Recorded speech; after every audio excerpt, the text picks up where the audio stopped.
Baik teman-teman sekalian, ini adalah tampilan dasar daripada OBS ya. Kalau Anda menggunakan OBS sekarang sudah versinya 26.1.2 ya.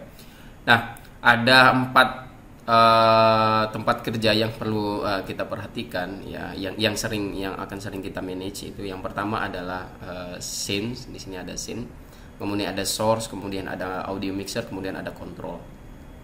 Nah, scene ini gunanya adalah untuk kita menempatkan tampilan-tampilan tertentu. Jadi di sini kita buat kelompok tampilan. Kemudian tampilannya apa nanti itu kita buat di source. Kemudian suaranya akan muncul apa kita di audio mixer ya, di audio mixer. Kemudian nanti di sini ada kontrol, nanti saya akan jelaskan satu persatu apa kegunaan daripada alat-alat yang ada di sini. Yang pertama kita berbicara tentang scene. Scene itu kalau di dalam dunia perfilman atau di TV-TV mungkin ada sering nonton ya. Scene itu adalah tayangan-tayangan yang terpisah. Ada scene 1, scene 2, scene 3 dan seterusnya. Ada kalanya nanti scene 1 muncul, kemudian setelah scene 1 akan muncul scene 2, setelah itu bisa saja balik ke scene 1 atau menuju ke scene 3. Jadi ini yang saya bilang tadi, kotak-kotak tempat kita membuat tampilan. Contoh yang pertama misalnya ini saya akan buat, tinggal klik aja tanda plus. Ya, tanda plus di sini diklik maka akan muncul add scene. Kita bisa misalkan seminar. Oke, klik OK, maka ini sudah kita berada di scene seminar. Nah, di scene seminar ini belum ada tampilan apapun, blank ya, blank. Untuk itu kita perlu mempersiapkan apa saja yang akan tampil. Nah, perlu saya sampaikan bahwa ini kita lagi melakukan kegiatan persiapan ya, belum kita live dan lain sebagainya, karena kita harus menyiapkan apa yang akan kita tampilkan terlebih dahulu. Nah, scene pertama ini adalah scene seminar misalnya. Yang akan muncul di sini apa saja ya, saya akan coba memunculkan beberapa source yang standar saja yang akan kita munculkan. Nah, untuk menambah source atau sesuatu yang nampil ini di sini ada tanda plus, kita klik saja. Nah, banyak macam yang bisa kita gunakan di sini. Yang pertama kita bisa hanya audio input, bisa juga. Kemudian audio output juga boleh. Kemudian browser, kalau browser ini nanti Anda harus cari URL, kemudian Anda taruh di sini. Color source ini untuk kita apakah di sana nanti akan ada manajemen color. Kemudian display capture, kalau display capture ini kita akan tampilkan segala sesuatu yang tampil di komputer kita ini. Kemudian game capture, ini adalah kita meng-capture di game tertentu. Kalau kita lagi main game, maka kita mau live, maka kita capture gamenya. Image, ini segala bentuk gambar bisa kita tampilkan. Image slideshow, kita bisa menampilkan gambar bergerak atau berubah-ubah ya, slideshow. Kemudian media, ini Anda bisa tampilkan video dan lain sebagainya. Kalau Anda punya video yang akan ditampilkan dalam online-nya. Kemudian NDA source ini adalah tentu dia berasal dari output yang lain. Jadi ada NDA nanti mungkin di pertemuan selanjutnya saya akan jelaskan seperti apa yang disebut dengan NDA dan contohnya. Kemudian ada scene, ada menampilkan scene tertentu, kemudian ada teks, kemudian video capture. Video capture ini tentu kita ambil dari kamera ya. Kemudian Windows capture, ini adalah kita bisa mengcapture Windows yang kita buka, aplikasi-aplikasi tertentu yang kita buka. Nah, biasanya dalam kita melakukan kegiatan di masa pandemi ini adalah kita menampilkan Zoom ya, misalnya menampilkan Zoom atau meeting online ya, apapun itu. Artinya bahwa kita membutuhkan Windows Capture. Kita mau mengcapture hal tertentu. Misalnya di sini saya klik Windows Capture. Kemudian kita tulis namanya, misalkan ini adalah zoom ya, misalnya zoom, kemudian kita klik OK, maka kita tinggal pilih zoom meeting. Nah, yang paling penting di sini adalah supaya tampilan di sini ini adalah sesuai dengan yang ada di Zoom, maka kita gunakan grafik Windows Graphic ya. Contoh ini saya klik Windows Graphic, maka berubah, tadinya blank putih sekarang menjadi tampilan yang sesuai dengan Zoom. Kemudian yang Windows Match ini Anda bisa pilih tengah, bisa juga pilih yang paling bawah ya. Ini untuk memastikan nanti kesamaan antara yang akan Anda show dengan yang tidak. Kemudian tinggal klik OK, maka muncullah scene 1, isinya adalah YouTube ini. Nah, tentu di dalam kita mau menampilkan sesuatu, kita pengen bersih ya. Kita tidak pengen lihat ini ada di bawah, ini ada beginian, kemudian di atas ada blank-blank. Maka kita tinggal klik ALT, tekan ALT, kemudian tarik. Ini untuk cropping ya, untuk crop sesuai keinginan. Baru nanti kalau sudah, maka ALT-nya dilepas, Anda bisa sesuaikan, dan jangan klik apa-apa, tinggal Anda tarik di sini pojok, sesuaikan besar layarnya, misalnya seperti ini. Kalau sudah sesuai dengan yang kita inginkan, maka langkah terakhir adalah Anda tinggal ini Anda tinggal tanda gembok ini Anda kunci saja, supaya nanti dalam prosesnya ya, supaya nanti dalam dalam ini kan nanti akan istilahnya belajar mandiri. Kita gembok saja supaya nanti dalam proses editing yang lain itu tidak akan berubah. Nah, kita sudah punya tampilan yang pertama, yaitu layar yang ingin kita tampilkan. Nah, tentu kita di sini kalau mau melakukan namanya streaming dan lain sebagainya, tentu kita punya identity ya. Kalau di dalam TV biasanya identitasnya dengan menggunakan logo tertentu. Maka dalam seminar satu ini kita tambahkan logo, tinggal add, kemudian cari gambar, misalnya image, misalnya ini adalah logo ya, tinggal OK. Nanti tinggal cari di browse aja di komputer Anda apakah Anda punya logo atau tidak. Misalnya ini logo logo saya misalnya ya, misalnya ini logo saya. Oke, tinggal klik OK. Tentu logo ini gambarnya akan sangat besar sekali. Jadi tinggal disesuaikan aja dengan metode yang tadi, yaitu dengan tarik-tarik aja, kemudian tentukan di posisi mana Anda ingin taruh logonya. Nah, selain logo, tentu kita pingin ada sesuatu yang kita biasanya tulisan ya, di teks berjalan dan lain sebagainya. Ini kita tinggal add, kemudian teks, kemudian kita tulis tulisan berjalan. Nah, untuk konteks tulisan berjalan dengan tulisan yang lain, ini sebenarnya secara pembuatannya sama, cuman bedanya nanti di pengaturan.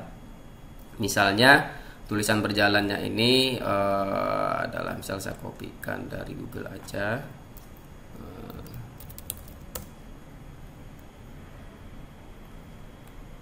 Ya, tulisan berjalan ini ya, tentunya isinya adalah terkait atau deskripsi tentang kegiatan. Mungkin saya coba sembarang.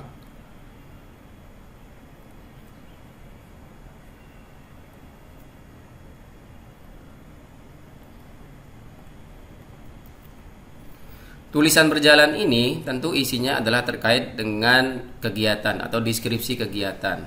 Maka tinggal Anda ketik di sini, atau boleh Anda copy paste dari tempat lain, sehingga nanti akan terbentuk tulisan seperti ini. Kemudian Anda tinggal ya disesuaikan ya seberapa banyak tulisannya. Bisa sebanyak mungkin tulisannya, tapi biasanya ini tidak terlalu banyak, biasanya 1-2 paragraf. Oke, kalau sudah kita bisa sesuaikan. Kalau Anda lihat di sebelah sini, ini adalah tulisan yang tercipta. Anda bisa sesuaikan warnanya. Misalnya warnanya ya tinggal Anda ganti color di sini, misal warna merah, maka dia akan warna teks ya. Di teks ini Anda ganti merah, maka dia akan berganti merah. dan seterusnya. Mungkin di sini saya akan pakai warna putih, tapi saya kasih backgroundnya adalah background warna merah nih ya. Nah, kenapa backgroundnya masih transparan? Karena ini belum kita tarik. Ya, kalau kita tarik maka akan lihat perubahannya. Maka saya buat transparan di tengah aja begini, kemudian saya oke. Nah, tentu ukuran tulisan kita ini terlalu besar ya. Maka kita bisa kecilkan, sebenarnya bisa saja dengan kita tarik. Oke, untuk mengecilkan Anda tinggal tarik saja, kecilin seperti ini, tarik terus-menerus. Paling enak itu adalah narik di bagian tengah nih. Kalau geser nih ada bagian tengahnya, kita tarik ke bawah. Ke tengah lagi, kita tarik ke bawah lagi. Nah, sampai sesuai dengan ukuran yang kita inginkan. Misalnya ini ukuran yang saya inginkan. Oke, sekarang ini masih belum berjalan ya, karena tadi kan kita pengennya teks berjalan. Nah, biasanya teks itu ada dua bentuknya, adalah teks berjalan sama teks yang diam saja. Biasanya nama acara dan lain sebagainya itu diam saja. Kalau ini karena ini info atau deskripsi, maka ini kita buat jadi teks berjalan. Caranya adalah klik di nama di sini di tulisan berjalannya. Oh ya, sebelumnya kalau sudah ready penempatan, jangan lupa untuk kuncinya digembok.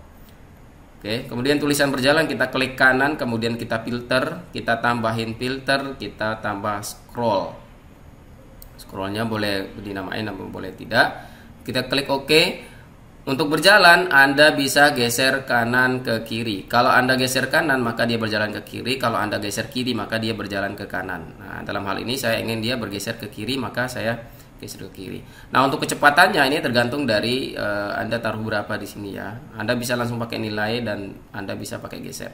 Saya mungkin cukup sampai di sini, kemudian saya close, maka teks saya sudah berjalan.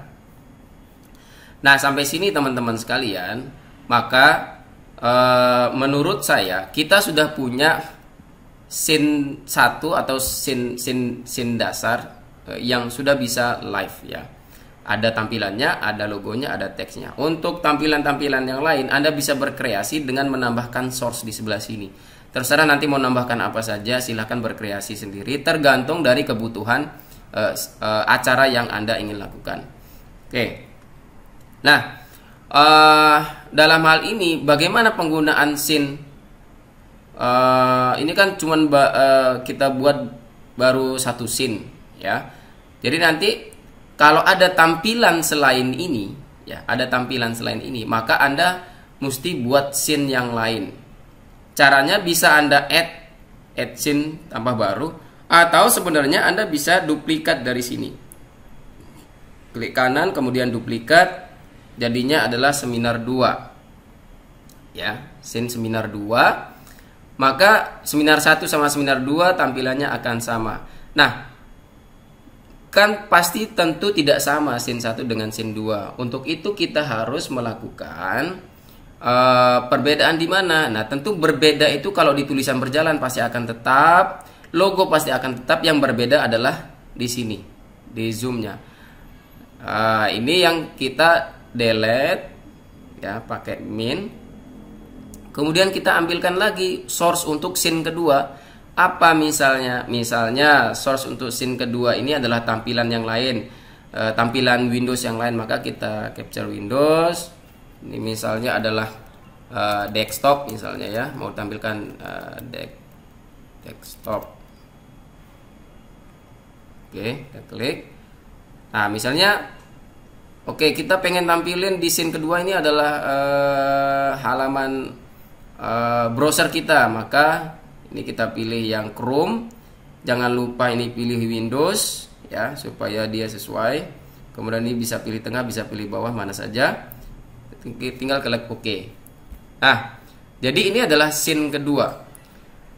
Nah, bagaimana pemanfaatannya? Pemanfaatannya bisa Anda nanti ubah-ubah. Nih scene satunya seperti ini, scene 2-nya seperti ini. Oke. Kembali lagi, ini scene 1, ini scene 2, ini scene 1, ini scene 2. Sehingga dalam proses peralihan nanti akan seperti ini di dalam tampilan kita di streamingnya. Nah, kalau kita sudah mempersiapkan seperti ini, misalnya persiapan kita sudah cukup, kita cuma punya 2 scene, scene pertama sama scene kedua. maka tinggal kita bagaimana manage untuk online-nya.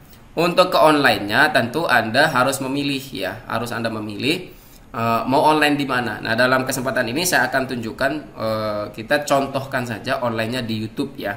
Maka Anda seperti yang sudah saya jelaskan di awal tadi bahwa Anda harus memiliki akunnya, akun YouTube ya.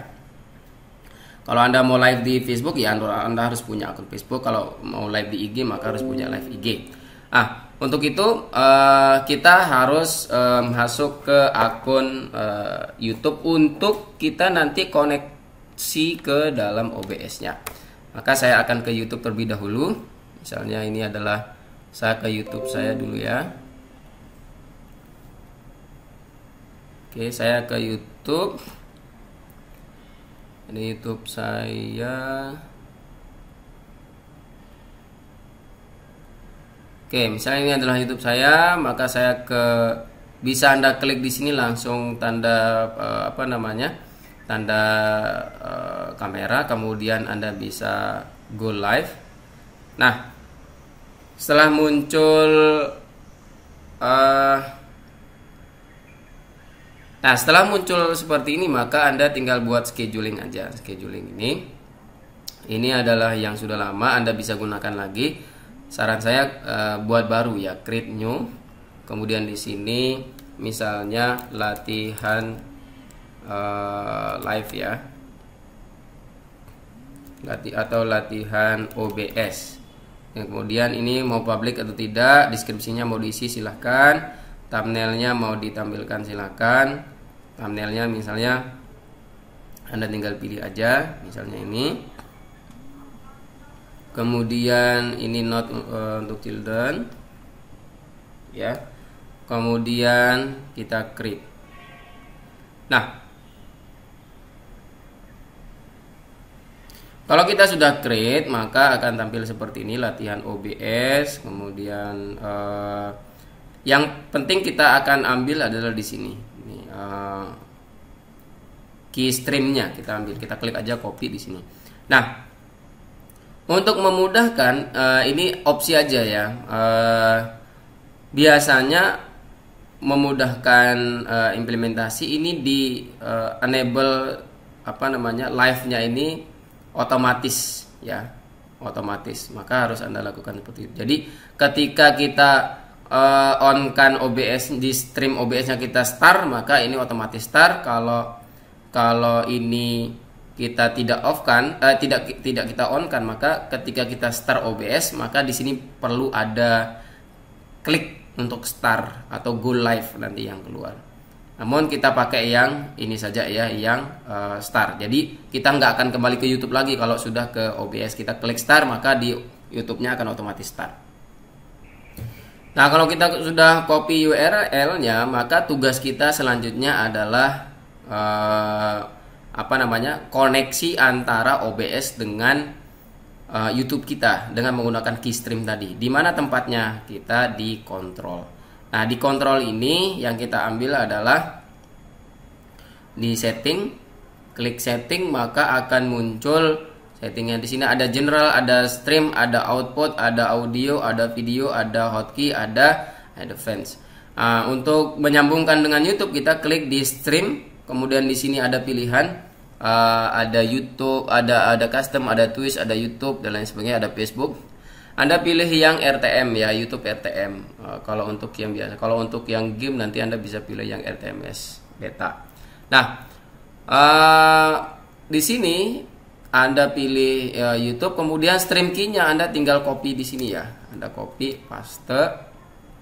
Kemudian jangan lupa di apply, kemudian di OK. Maka OBS kita sudah connect dengan si YouTube-nya.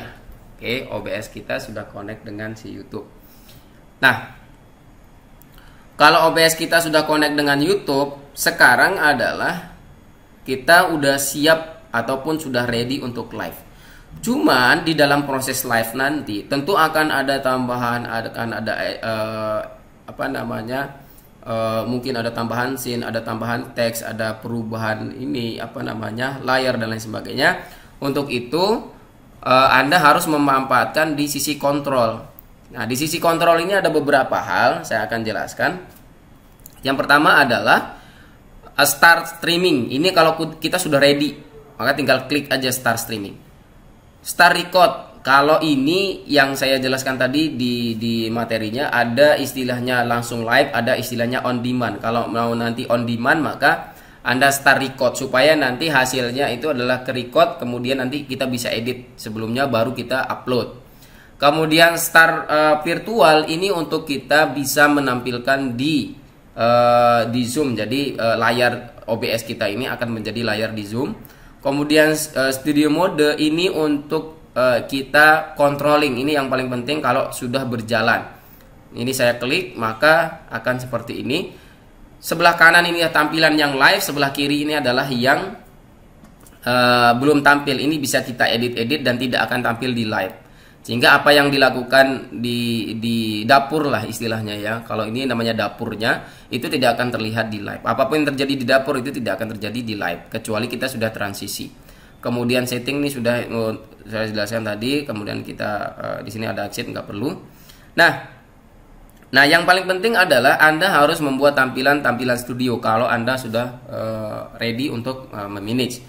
Kalau sudah, maka Anda tinggal klik stream saja. Nih, klik stream. Ketika Anda klik stream ini, maka otomatis di YouTube-nya sudah jalan kalau kita sudah menggunakan sistem otomatis tadi.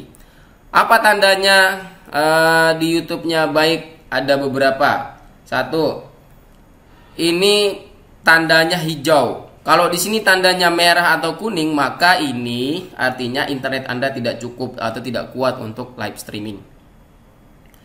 Yang kedua adalah bisa Anda kontrol di YouTube-nya sendiri ya. Anda pergi ke YouTube-nya, kemudian Anda kontrol di situ seperti apa. Biasanya kalau saya melakukan kegiatan streaming, saya ada kontrol YouTube dan lain sebagainya. Jadi saya tidak menggunakan satu device. Nah, karena pada dasarnya memang untuk live streaming itu tidak bisa menggunakan satu alat dan satu orang. Harus ada tim, kemudian harus ada beberapa alat. Artinya sistem streamingnya harus ada. Nah, teman-teman sekalian, jadi bagaimana cara kita melakukan stream? Ya ini seperti ini kita udah stream. Kemudian kalau ini memang ini kan yang tampil sekarang ini adalah seminar 2 ya. Kita bilang aja ini scene 1, ini scene 2 ya. Nah, sekarang kita mau rubah